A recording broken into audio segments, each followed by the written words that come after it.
En marzo de 2001, este hombre se citó con un ingeniero de Berlín.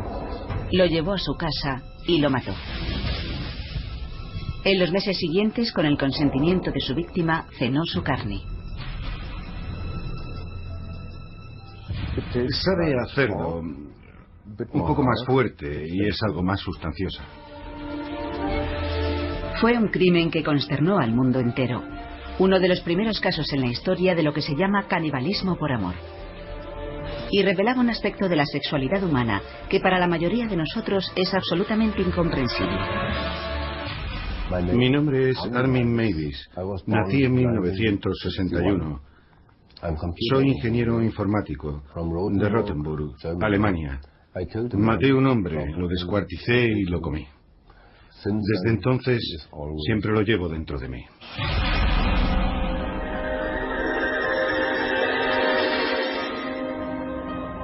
La mañana del 10 de diciembre de 2002, la policía de Rothenburg, Alemania, acudió a esta recóndita granja sin previo aviso.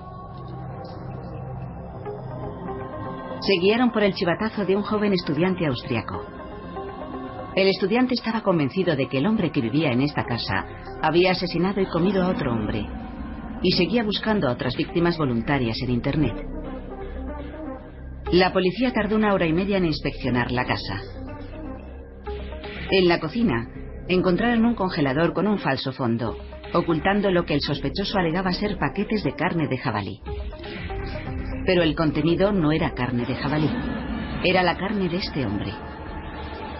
Y en el jardín fueron encontrados otros restos humanos, un cráneo, huesos y órganos internos. Era la confirmación de este acto espeluznante.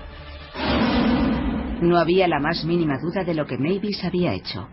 Había grabado en vídeo cada detalle sangriento de la matanza.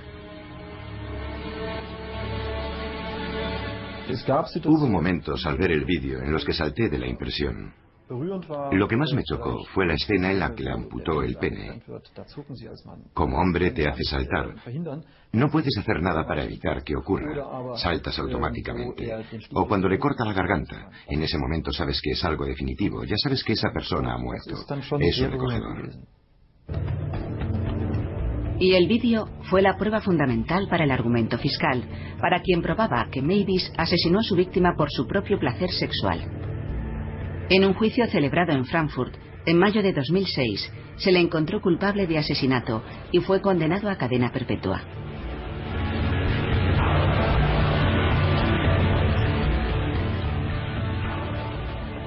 Desde su celda en la cárcel, Meiwes nos da acceso exclusivo a la historia de lo que ocurrió aquella noche.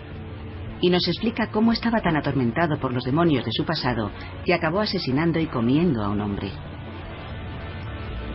Esta es también la primera vez que un equipo de grabación tiene la posibilidad de acceder a la misma escena del crimen, la casa en la que Meiwes asesinó a su víctima y en la que cenó con su carne durante meses. Comió la carne como si fuera un filete o carne de ternera con vino tinto y patatas. Para el señor Meiwes, comerlo era algo muy importante. Una serie de fotografías personales y vídeos domésticos nunca vistos anteriormente desvelan la vida de un hombre que se iba a convertir en el caníbal más famoso de Alemania.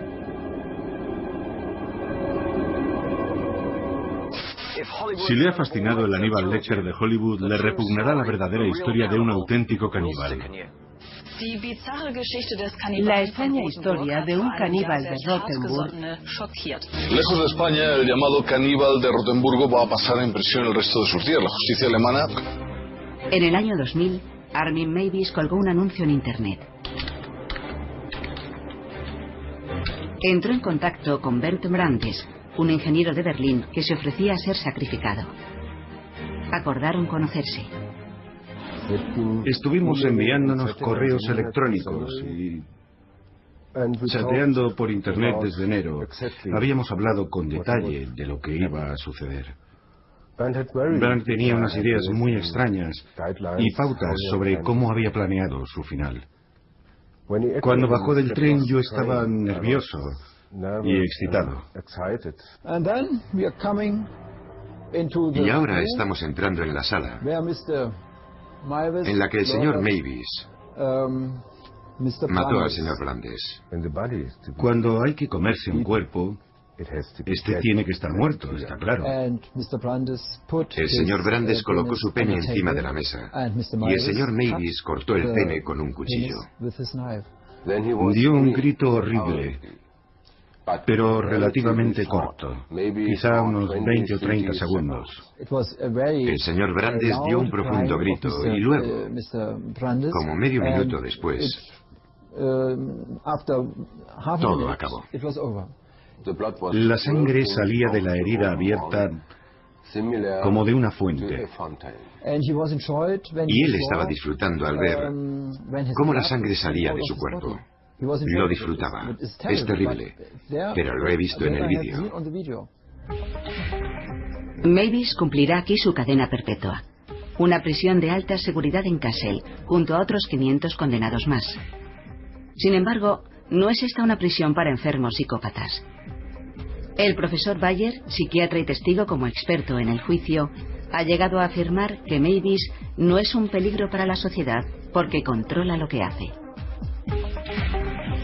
Armin Mavis padecía un grave desorden de las preferencias sexuales, o sea, una parafilia, pero era perfectamente capaz de controlar sus impulsos. Armin Mavis es un buen ejemplo de un hombre que llevaba una doble vida. Salía a navegar con sus amigos, era un vecino de lo más normal. No obstante, en los medios de comunicación apareció como un monstruo que devoraba carne humana. Y el Mavis de los tabloides era irreconocible para las personas que le conocen. Era un hijo cariñoso que se ocupó de su madre enferma hasta que ésta falleció. Desde luego no fue fácil para él ocuparse de su madre, pero lo hizo, realmente lo hizo por amor. Nicole vivía cerca, y Mavis y ella llegaron a ser buenos amigos. A menudo hacía de canguro con los 4 hijos de ella. Muchas veces vino a cuidar a mis hijos. A los niños les encantaba verle y lo pasaban muy bien con él. Yo confiaba absolutamente en él, y aún así, después de todo lo que pasó, le seguiría confiando a mis hijos en cualquier momento. ¿Cómo es posible que un hombre como Mavis llegara a convertirse en el caníbal de Rothenburg y cometer un crimen tan espantoso que incluso hoy las imágenes de este acto tan espeluznante siguen siendo tan estremecedoras que no se pueden mostrar? ¿Y qué hay de Brandes, su víctima? ¿Qué tipo de persona se ofrecería voluntario a ser sacrificado para satisfacer las perversas fantasías de otro hombre?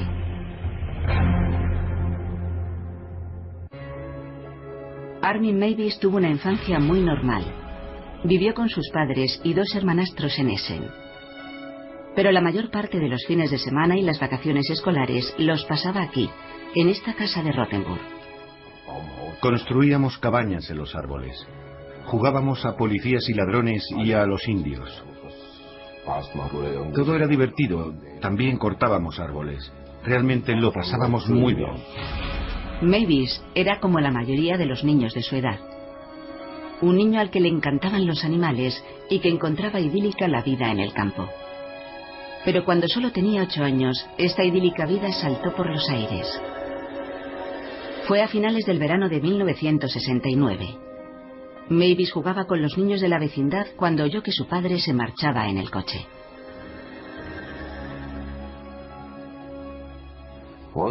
Lo peor fue el momento en el que mi padre abandonó a nuestra familia. Simplemente cogió el coche y se marchó. Yo corrí detrás del coche queriendo detenerle. Grité, pero él se limitó a seguir su camino.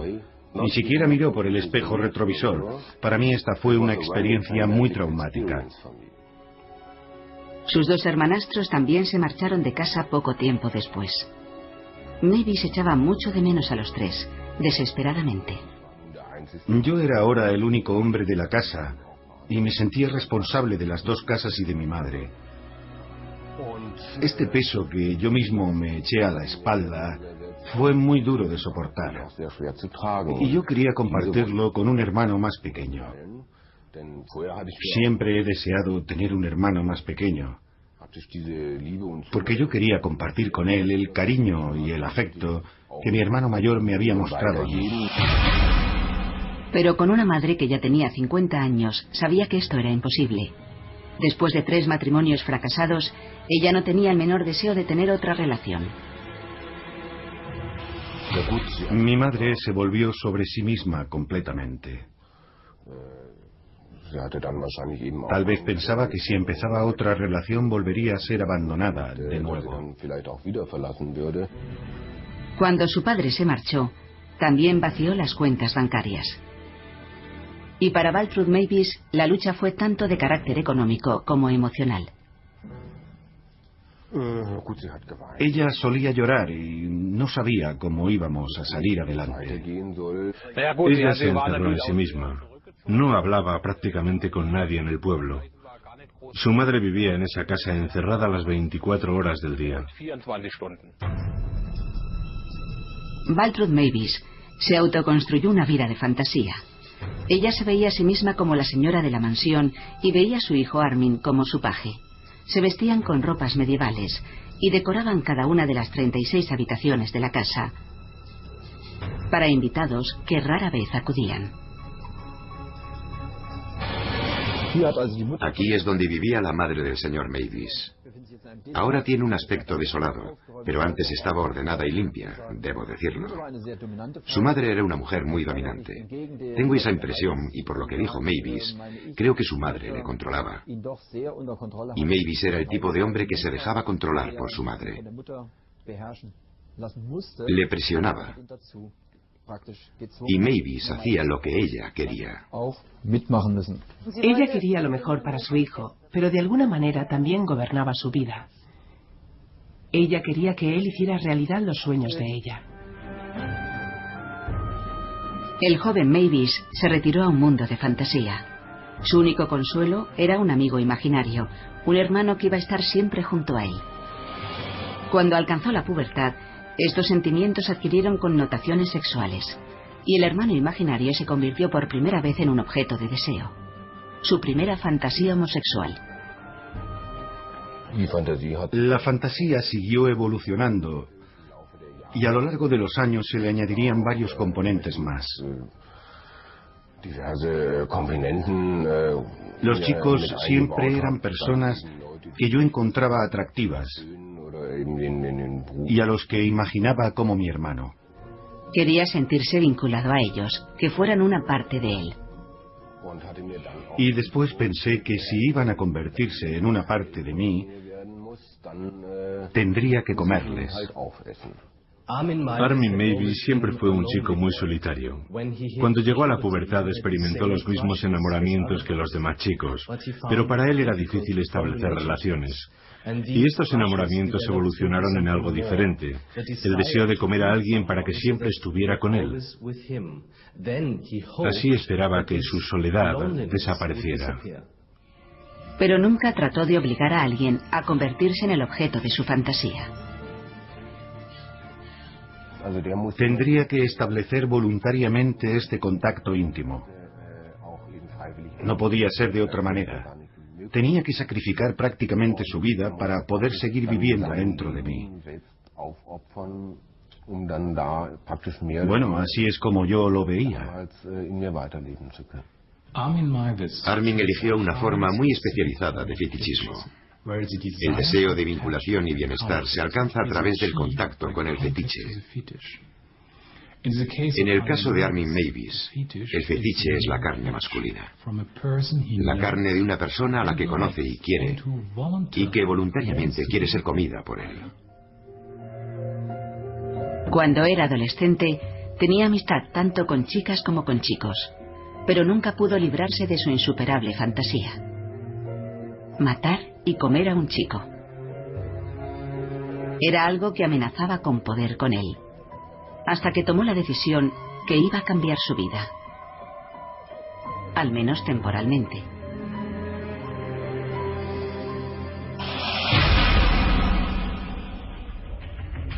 Se alistó en el ejército. Tuvo varios ascensos. Los hombres que tenía a sus órdenes confiaban en él, y por primera vez en su vida se sintió aceptado por sus semejantes. El haberse alistado en el ejército también significaba que podía marcharse de casa y llevar una vida propia lejos de su madre. Sus fantasías pasaron a un segundo plano y durante los siguientes 10 años casi ni pensó en ellas. El trabajo llenó su soledad. Y creo que al tener una ocupación, estaba demasiado ocupado y cansado como para pensar en comer a otra persona. Mientras estuvo en el ejército, se sentía con tanta confianza que fue incluso capaz de inscribirse en una agencia matrimonial que le puso en contacto con una mujer llamada Petra. Los dos empezaron una relación y, según él, llegaron incluso a comprometerse. Pero aquello no duró. Por una parte, yo quería estar con alguien, pero nunca encontré a la mujer adecuada. Cuando rompí el compromiso me dije a mí mismo, se acabó, no quiero más de esto. Incluso como adulto, para Mavis fue difícil escapar de la dominante influencia de su madre. Ella tenía una de esas casas enormes y soñaba con llenarla de gente, de vida. Soñaba con tener una gran familia. Probablemente también tenía cierta idea de cómo tenía que ser su nuera. Las veces que Mavis trajo una mujer a casa, siempre me decía, mi madre siempre encuentra un defecto en cada una de ellas. A pesar de sus grandes esfuerzos por convertirse en un soldado profesional, no llegó a tener éxito. Mavis abandonó el ejército al cabo de 12 años y regresó a casa, a su madre. Su madre nunca se recuperó del todo de un grave accidente de automóvil que sufrió en 1996 y Mavis se hizo responsable de su cuidado. Apenas salí de la habitación cuando ya empezaba a llamarme y a dar golpes con las muletas. Cada 5 minutos quería algo. Quería té, quería sopa o quería cualquier cosa. Era horrible. 3 años más tarde, ella murió. Tuvo un infarto en medio de la noche y el día anterior se había quejado de un dolor en un brazo. No me lo tomé muy en serio. Creo que le di una aspirina. Le llevé el desayuno como siempre y creo que le pregunté si quería ir al médico. No, me dijo, estoy bien. Así que me fui al trabajo como siempre, ni me imaginaba lo que iba a pasar.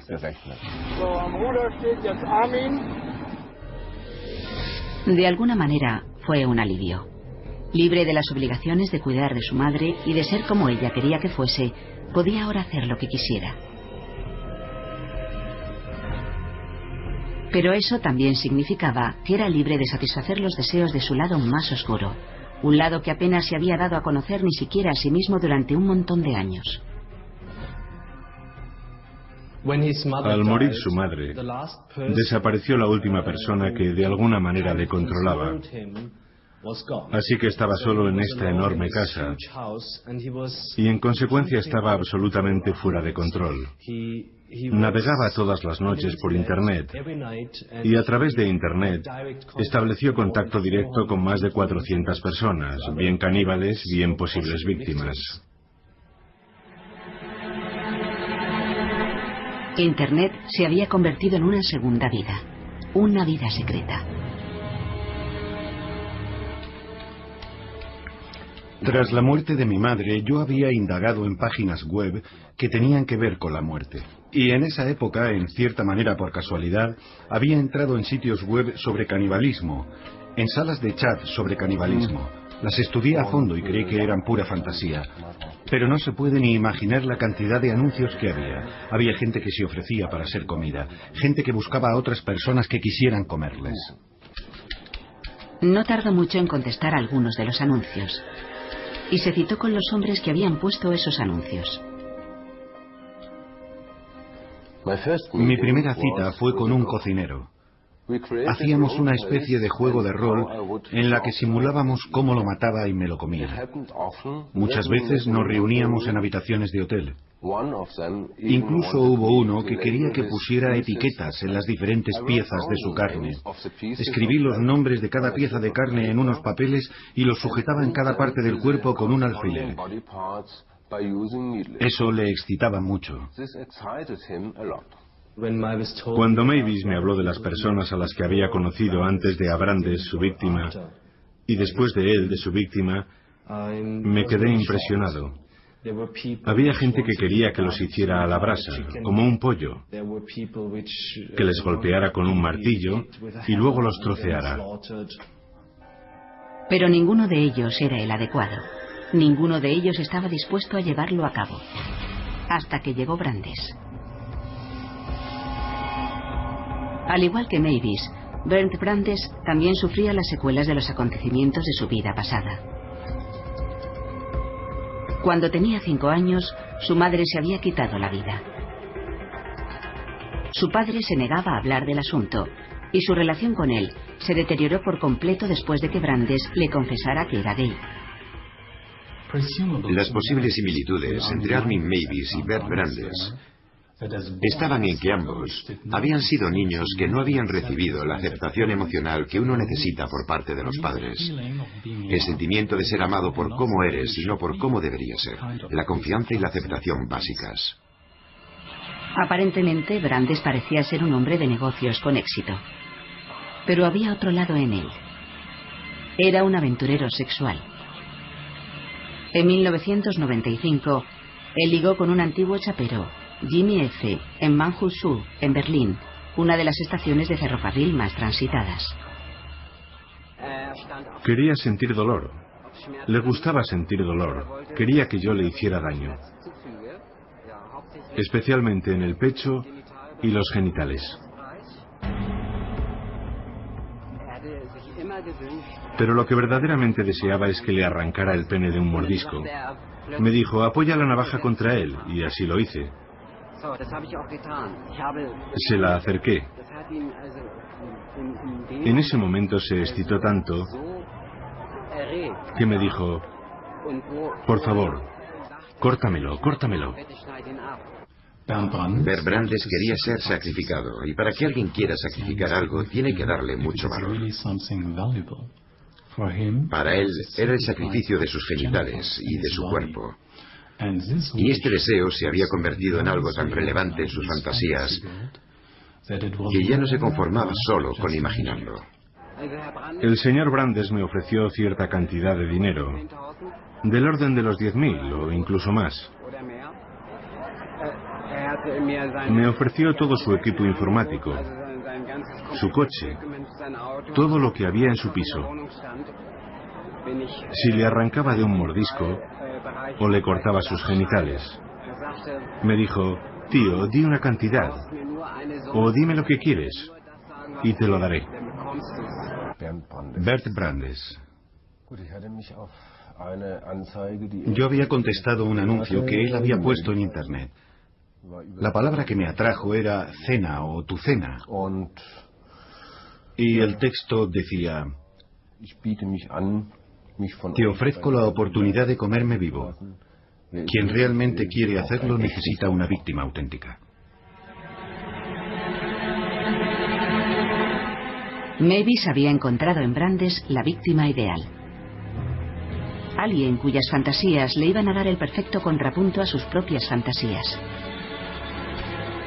Y aunque Brandes era un hombre que no tenía claro lo que quería, sí estaba seguro de una cosa: el deseo de que le infligieran dolor. Juntos iban a formar una unión tan diabólica que hoy día uno de ellos está muerto y el otro condenado a cadena perpetua.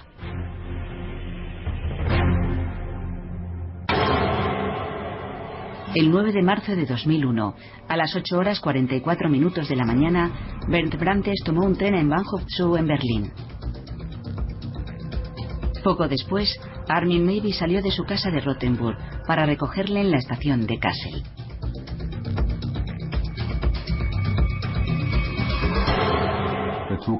El tren llegó a las 11:14, creo. Yo estaba esperándole en el andén. Bajó del tren. Llevaba una gorra de béisbol, una camisa oscura, una chaqueta y unos vaqueros. Llevaba en una mano una bolsa de plástico. No hablamos mucho en la estación porque había mucho jaleo alrededor. Subimos al coche y cuando empezamos a salir de la ciudad, empezó enseguida a tocarme. Aproximadamente una hora después llegaron a Rothenburg. Ya había planificado anticipadamente que Mavis grabaría casi todo lo que iba a ocurrir. Llegamos a casa y fue directamente al salón y se quitó la ropa. Lo hizo para que yo pudiera admirar la cena, o mi cena, según dijo. Entró en la casa con Brandes. Desde este punto fueron por el pasillo hasta el comedor. Atravesaron el salón y fueron directamente al jardín. El jardín da a la calle. En el momento en el que se produjeron los acontecimientos, este terrible acto, las contraventanas estaban abiertas y Brandes empezó a quitarse la ropa. Tenía buen aspecto. Tenía un cuerpo muy deportivo, tal y como yo me lo había imaginado. Era un hombre que estaba muy bien. Entonces los dos vinieron por aquí. Subieron hasta la segunda planta, hasta la así llamada sala de descuartizamiento, donde después tendría lugar el terrible acto. Ahora estamos en la sala de descuartizamiento. Ahí está la cama junto a la que Brandes y Mavis hablaron. Se desvistieron y sobre la que se tumbaron. Después, realizarían juegos amorosos. Sí, habíamos mantenido relaciones sexuales porque él quería, pero él no disfrutaba del sexo. Él dijo, no puedes hacerlo, eres demasiado débil. No puedes infligirme el tipo de dolor que yo quiero. Él quería experimentar el éxtasis máximo, y para él eso consistía en ser devorado vivo. Para él esa era la mayor felicidad.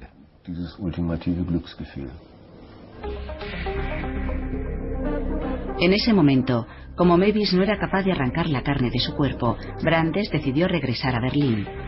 Sin embargo, en la estación, Mavis dijo que había cambiado de idea. Pararon en una farmacia y compraron pastillas para dormir y un medicamento para la tos. Brandes pensó que si él se encontraba lo suficientemente sedado, Mavis podría ser capaz de cortarle el pene con un cuchillo. Volvieron a la horrible sala de descuartizamiento. Ahí en el techo está el gancho donde estuvo colgado el cuerpo de Brandes. En esta zona están las marcas que han dejado el banco y la mesa, sobre la que luego yacería el cuerpo de Brandes. Alrededor de las 6:15 o 6:30 de la tarde, él dijo, ya no aguanto más, córtamelo. Entonces, en cierto momento, Brandes dijo, córtamelo, córtame el pene. Brandes quería experimentar el orgasmo supremo, un orgasmo sexual. Quería destruir su propio cuerpo. Deseaba que le mataran y que le cortaran el pene. Habíamos discutido todos los detalles de antemano, incluyendo el uso de la cámara, que tenía que estar encendida porque él quería ver con sus propios ojos cómo se veía cuando se le amputara.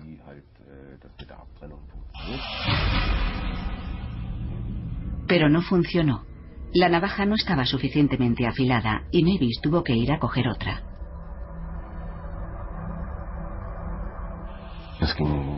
La segunda vez todo fue relativamente rápido. Tardé solo unos pocos segundos en darle varios cortes. Después dio un chillido tremendo.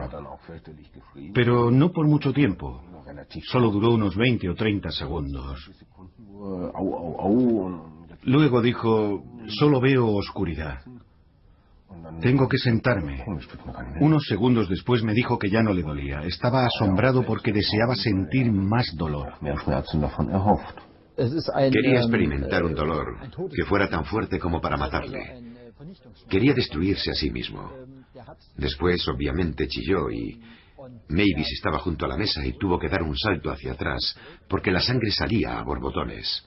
30 segundos después, Brandes dejó de chillar y dijo: ya no me duele. Ya no sentía ningún dolor.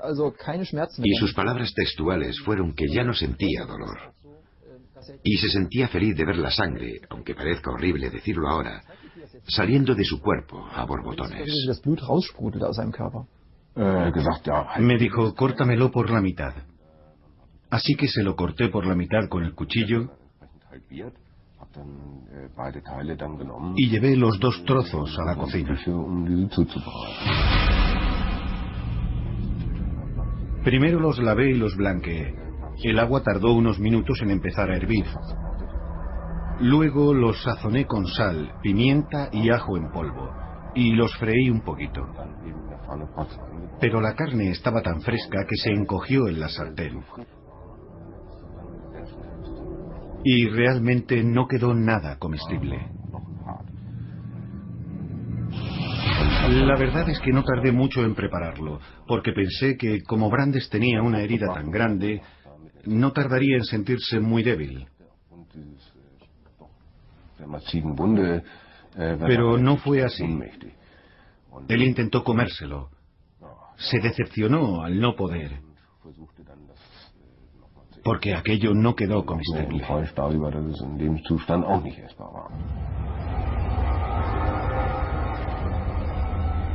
Alrededor de las 9 de la noche, Brandes se quejó de que tenía frío.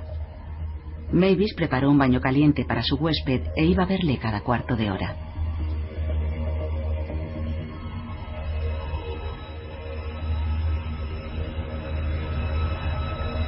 Se quedó tumbado sobre la cama leyendo un libro de Star Trek, mientras Brandes se iba desangrando. Se metió en la bañera, en el agua, y estaba contento porque la sangre seguía brotando de la herida abierta como de una fuente. Después de 2 horas y media le oí llamarme. Y también, como antes, aunque sea difícil de creer, se sentía feliz por estar inmerso en su propia sangre. De vez en cuando él vertía más agua en la bañera y me llamaba de nuevo y yo subía. En cierto momento decidió salir de la bañera por su propio pie, pero una vez que salió cayó inconsciente. Mavis dijo que arrastró a Brandes hasta la planta de arriba. Durante las siguientes horas, Brandes estaba intermitentemente consciente.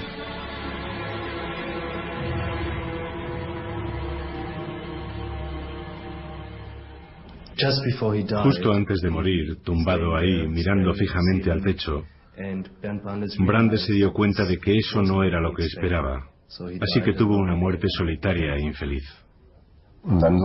Aproximadamente a las 2:30 de la madrugada, oí un golpe en la planta de arriba. Se había caído junto a la cama. Después intentó levantarse y se cayó de nuevo. Y esta vez ya no recobró la conciencia. Tuve muchas dudas durante mucho tiempo.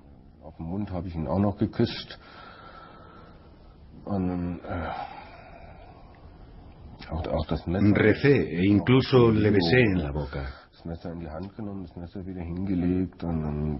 Luego cogí el cuchillo, como se puede ver en el vídeo.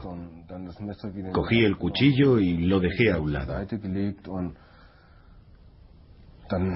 Recé. En ese momento no sabía qué hacer.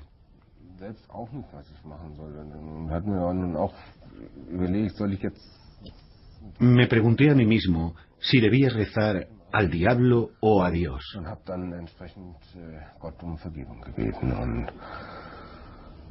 Y le pedí a Dios que me perdonara.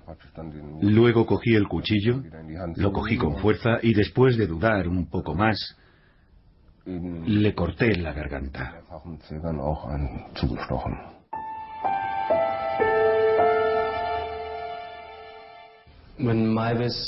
Cuando Mavis hablaba del acto de matar, era difícil para él hablar del tema. Yo creo que eso no formaba parte de su deseo. el hecho de matar a alguien. Fue difícil para él utilizar el cuchillo y matar a otra persona. Cuando hablaba sobre la muerte y la preparación de la carne, lo hacía con mucha naturalidad. Mavis sabía exactamente lo que tenía que hacer. Había encontrado sitios en la web sobre cómo matar a un ser humano. Y había estado preparándose para este momento durante la mayor parte de su vida.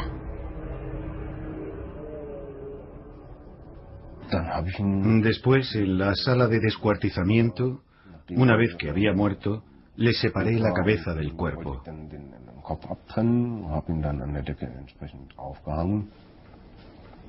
Le colgué del techo.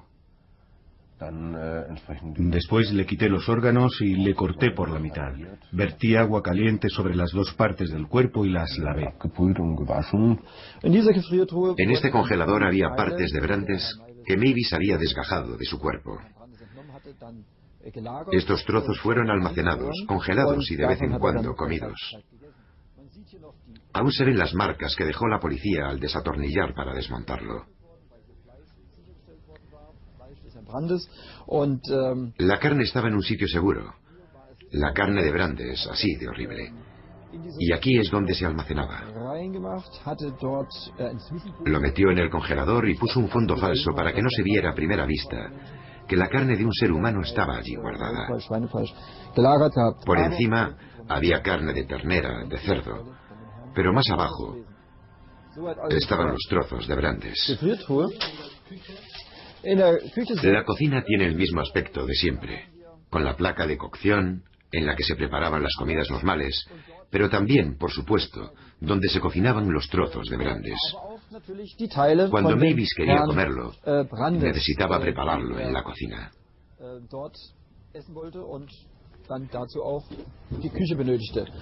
Ahora todo tiene un aspecto muy abandonado, pero antes todo estaba en orden. Ahí lo puede ver.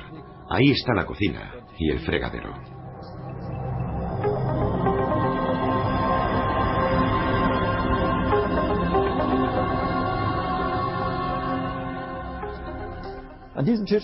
Fue aquí, en esta mesa, donde Mavis comió los trozos de Brandes. Sacó del fondo de este armario su mejor vajilla y puso la mesa. Encendió las velas, sacó una buena botella de vino tinto, preparó la cena y se comió unos trozos de Brandes. Preparé la cena como si fuera una ocasión especial. Y decoré la mesa con unas velas muy bonitas y con mi mejor vajilla.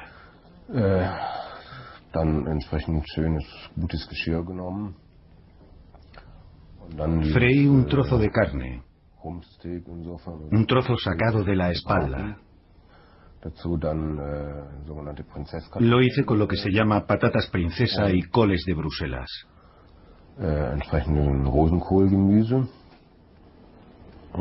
Después de preparar mi cena, me la comí. El primer mordisco fue, por supuesto, algo extraño. Fue una sensación que realmente no puedo describir. Había pasado más de 40 años o 30 años deseando que llegara este momento, soñando con ello. Y ahora tenía la sensación de que realmente estaba logrando tener una conexión íntima con él a través de su carne.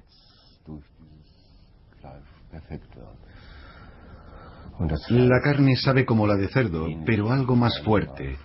Es un poco más sustanciosa, aunque no creo que otros notaran la diferencia si la comieran. Sabía realmente bien. Pasados 2 días de la salida de Brandes, su novio denuncia su desaparición. Pero Brandes había borrado los archivos de Internet de su ordenador y no había nada que le pudiera vincular con Mavis. Pero Mavis fue imprudente. Durante los siguientes meses, Mavis continuó navegando por la web. Estaba deseando entrar en contacto con otra víctima.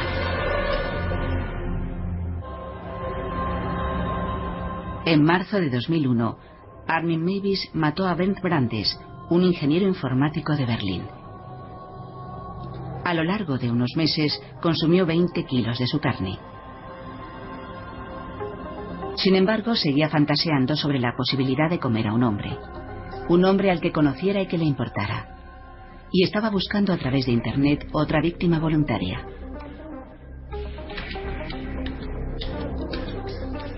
Cuando un joven estudiante austriaco le mandó un correo electrónico preguntando a cuántos chicos había matado, Meiwes le respondió: digamos simplemente que tengo experiencia. De todos modos, no serías el primero. El estudiante lo denunció a la policía. 5 meses más tarde, aparecieron en Rothenburg con una orden de registro. 6 policías, tanto hombres como mujeres, entraron en la casa y se encontraron con que había un congelador. Una mujer policía del grupo le preguntó a Meiwes: ¿qué tipo de carne conserva en este congelador? Y él contestó: es solo carne normal, carne de animal. Ella le miró y le dijo: soy ama de casa y sé que esta no es carne normal. Junto con algunos paquetes que retiraron para que fueran examinados por los forenses, la policía se llevó otras pruebas posiblemente incriminatorias. Su ordenador, una cámara de vídeo y numerosas cintas. Y 3 cuchillos, un hacha y un delantal de carnicero. Era solo cuestión de tiempo que descubrieran la terrible verdad. Ese mismo día, más tarde, Meiwes llamó a su abogado, Harald Ermel. Me llamó y me preguntó si le podía representar en un caso que le afectaba a él personalmente. Y yo le dije: ni siquiera me lo tienes que preguntar, ¿de qué se trata? Y él contestó: es un asunto de violencia extrema. Primero pensé: el señor Meiwes no es un nazi. No podía asimilarlo porque no podía imaginarlo haciendo algo así. Así que le dije: está bien, ven a verme y lo discutiremos. Luego él dijo: hay otra cosa más. Yo dije: ¿qué es? Él dijo: ¿me defenderías si yo hubiera matado a alguien? Y yo dije: ¿qué has hecho? Y él contestó: he matado a alguien. Yo le pregunté: ¿dónde está el cuerpo ahora? ¿En el congelador? Y él dijo: sí, maté a un hombre, lo descuarticé y luego comí algunas partes de su cuerpo. Esa fue nuestra primera conversación. La historia no tardó mucho en salir a la luz. Compara el acto de comer a su víctima con el hecho de tomar la Sagrada Comunión. Y Rothenburg, una pequeña ciudad en el centro de Alemania, parecía una localidad incapaz de ser el escenario de un crimen tan poco corriente. Le dije: va a ser como una ola que choca contra tu cabeza. Va a provocar una conmoción en los medios de comunicación. La gente se echará sobre ti al no poder comprender lo que ha ocurrido. Tendrás que pasar por todo esto. Y él sabía que eso iba a ocurrir. El caso supuso un problema para el sistema judicial alemán. No existe una ley contra el canibalismo en Alemania. Y Brandes, como se demostró en el vídeo, fue evidentemente una víctima voluntaria. Debido a la naturaleza consensuada del crimen, Meiwes fue condenado por homicidio a cumplir 8 años de cárcel.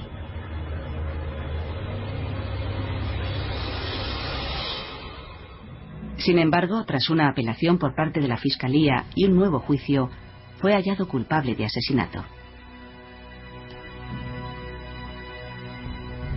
El vídeo proporcionó pruebas fundamentales para el caso de la Fiscalía contra Meiwes. Demostró que Brandes seguía vivo cuando Meiwes le cortó el cuello.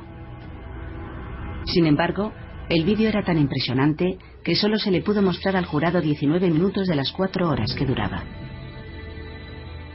Muchas de las personas que vieron el vídeo se pusieron físicamente enfermas y además tuvieron que acudir a terapia.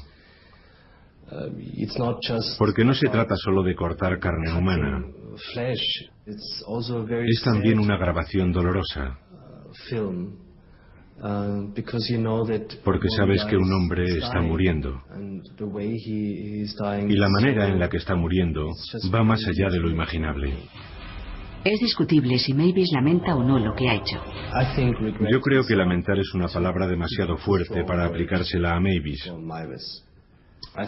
Él está empezando a darse cuenta de que lo que ha hecho está mal.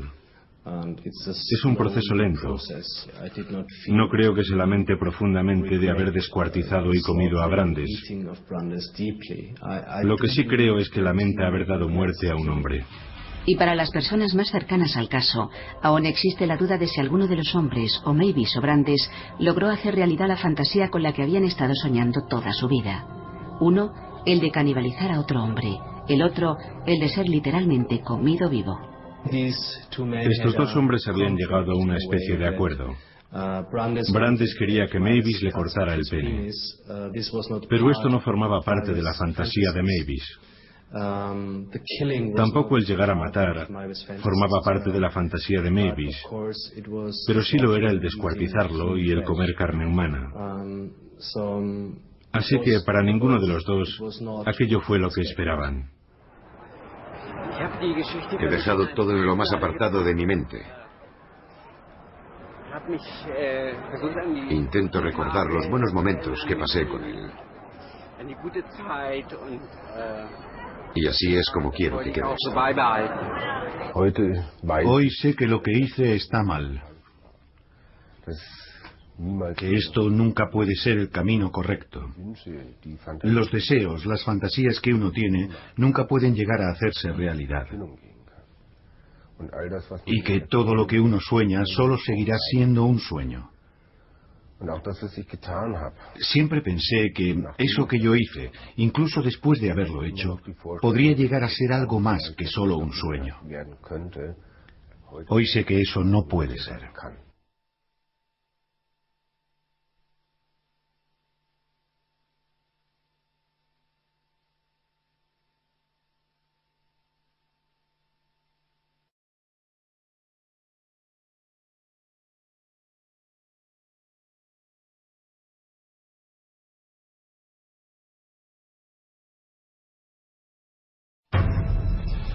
En marzo de 2001, este hombre se citó con un ingeniero de Berlín. Lo llevó a su casa y lo mató. En los meses siguientes, con el consentimiento de su víctima, cenó su carne. Sabe a cerdo, un poco más fuerte y es algo más sustanciosa. Fue un crimen que consternó al mundo entero. Uno de los primeros casos en la historia de lo que se llama canibalismo por amor. Y revelaba un aspecto de la sexualidad humana que para la mayoría de nosotros es absolutamente incomprensible. Mi nombre es Armin Mavis. Nací en 1961. Soy ingeniero informático de Rotenburg, Alemania. Maté a un hombre, lo descuarticé y lo comí. Desde entonces siempre lo llevo dentro de mí.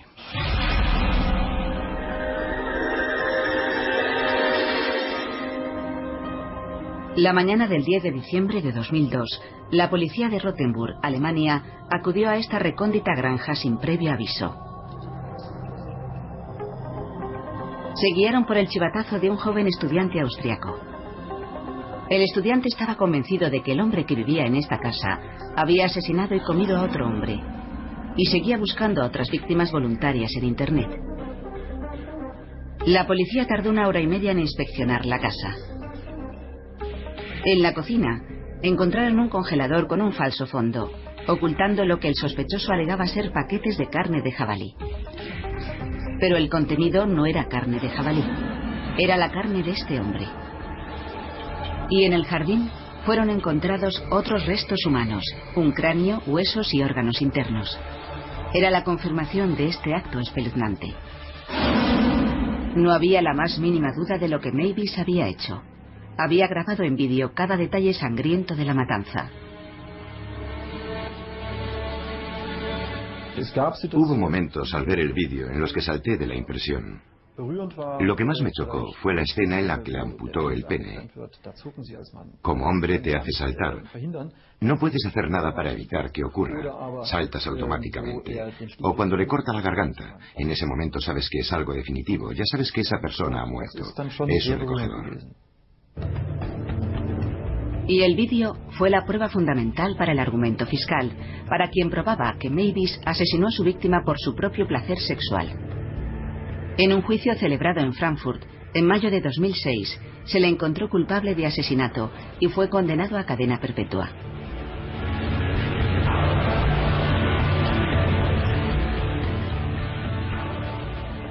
Desde su celda en la cárcel, Mavis nos da acceso exclusivo a la historia de lo que ocurrió aquella noche.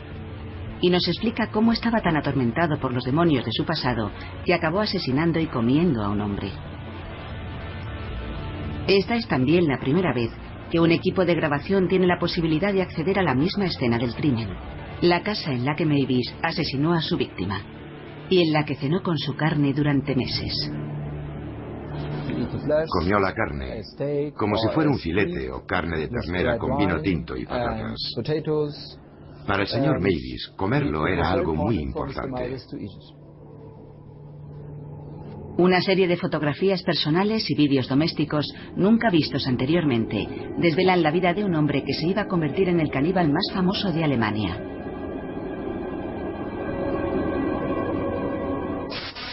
Si le ha fascinado el Hannibal Lecter de Hollywood, le repugnará la verdadera historia de un auténtico caníbal. La extraña historia de un caníbal de Rothenburg. Lejos de España, el llamado caníbal de Rotemburgo va a pasar a impresión el resto de sus días. La justicia alemana... En el año 2000, Armin Mavis colgó un anuncio en Internet. Entró en contacto con Bernd Brandes, un ingeniero de Berlín que se ofrecía a ser sacrificado. Acordaron conocerse. Estuvimos enviándonos correos electrónicos y chateando por Internet desde enero. Habíamos hablado con detalle de lo que iba a suceder. Bernd tenía unas ideas muy extrañas y pautas sobre cómo había planeado su final. Cuando bajó del tren yo estaba nervioso y excitado. Y ahora estamos entrando en la sala en la que el señor Mavis mató al señor Brandes. Cuando hay que comerse un cuerpo, este tiene que estar muerto, está claro. El señor Brandes colocó su pene encima de la mesa y el señor Mavis cortó el pene con un cuchillo. Mavis tuvo una infancia muy normal. Vivió con sus padres y 2 hermanastros en Essen. Pero la mayor parte de los fines de semana y las vacaciones escolares los pasaba aquí, en esta casa de Rothenburg. Construíamos cabañas en los árboles. Jugábamos a policías y ladrones y a los indios. Todo era divertido. También cortábamos árboles. Realmente lo pasábamos muy bien. Mavis era como la mayoría de los niños de su edad. Un niño al que le encantaban los animales y que encontraba idílica la vida en el campo. Pero cuando solo tenía 8 años, esta idílica vida saltó por los aires. Fue a finales del verano de 1969. Mavis jugaba con los niños de la vecindad cuando oyó que su padre se marchaba en el coche.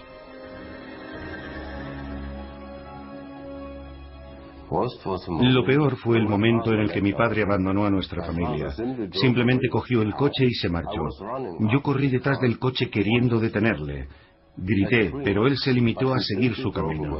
Ni siquiera miró por el espejo retrovisor. Para mí esta fue una experiencia muy traumática. Sus 2 hermanastros también se marcharon de casa poco tiempo después. Mavis echaba mucho de menos a los 3, desesperadamente. Yo era ahora el único hombre de la casa y me sentía responsable de las 2 casas y de mi madre.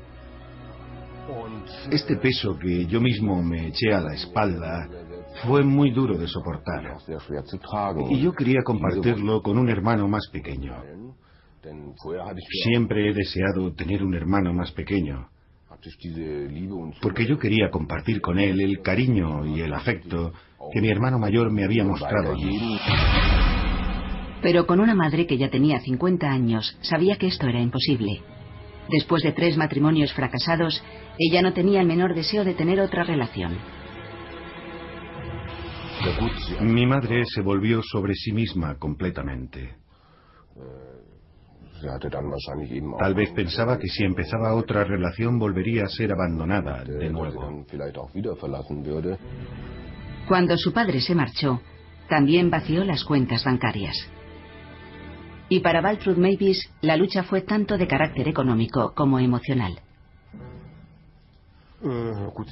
Ella solía llorar y no sabía cómo íbamos a salir adelante. Ella se encerró en sí misma. No hablaba prácticamente con nadie en el pueblo. Dio un grito horrible, pero relativamente corto, quizá unos 20 o 30 segundos.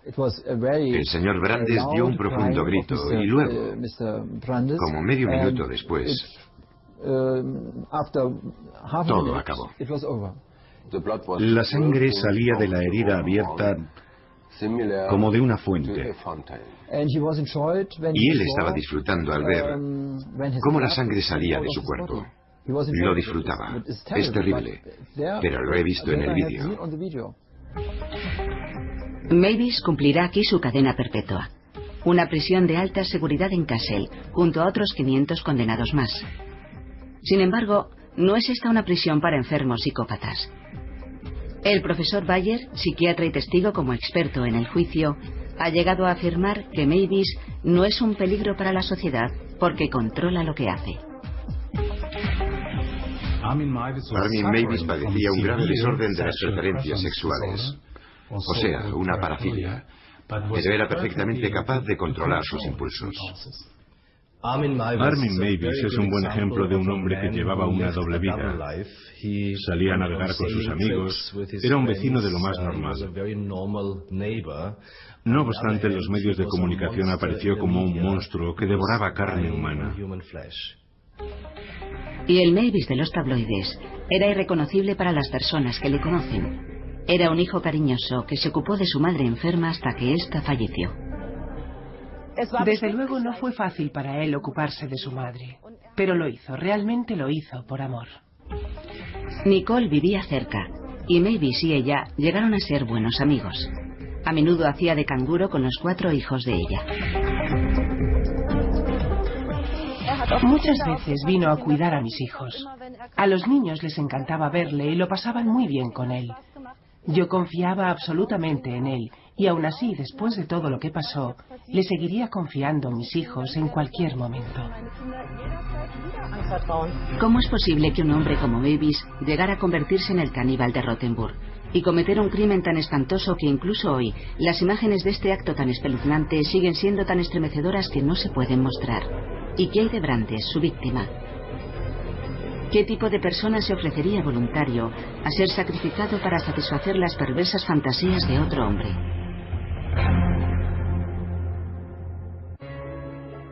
Armin Mavis. Su madre vivía en esa casa encerrada las 24 horas del día.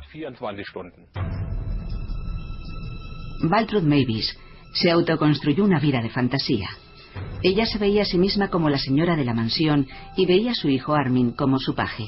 Se vestían con ropas medievales y decoraban cada una de las 36 habitaciones de la casa para invitados que rara vez acudían. Aquí es donde vivía la madre del señor Mavis. Ahora tiene un aspecto desolado, pero antes estaba ordenada y limpia, debo decirlo. Su madre era una mujer muy dominante. Tengo esa impresión, y por lo que dijo Mavis, creo que su madre le controlaba. Y Mavis era el tipo de hombre que se dejaba controlar por su madre. Le presionaba. Y Mavis hacía lo que ella quería. Ella quería lo mejor para su hijo, pero de alguna manera también gobernaba su vida. Ella quería que él hiciera realidad los sueños de ella. El joven Mavis se retiró a un mundo de fantasía. Su único consuelo era un amigo imaginario, un hermano que iba a estar siempre junto a él. Cuando alcanzó la pubertad, estos sentimientos adquirieron connotaciones sexuales, y el hermano imaginario se convirtió por primera vez en un objeto de deseo. Su primera fantasía homosexual. La fantasía siguió evolucionando, y a lo largo de los años se le añadirían varios componentes más. Los chicos siempre eran personas que yo encontraba atractivas y a los que imaginaba como mi hermano. Quería sentirse vinculado a ellos, que fueran una parte de él. Y después pensé que si iban a convertirse en una parte de mí, tendría que comerles. Armin Meiwes siempre fue un chico muy solitario. Cuando llegó a la pubertad experimentó los mismos enamoramientos que los demás chicos, pero para él era difícil establecer relaciones. Y estos enamoramientos evolucionaron en algo diferente, el deseo de comer a alguien para que siempre estuviera con él. Así esperaba que su soledad desapareciera. Pero nunca trató de obligar a alguien a convertirse en el objeto de su fantasía. Tendría que establecer voluntariamente este contacto íntimo.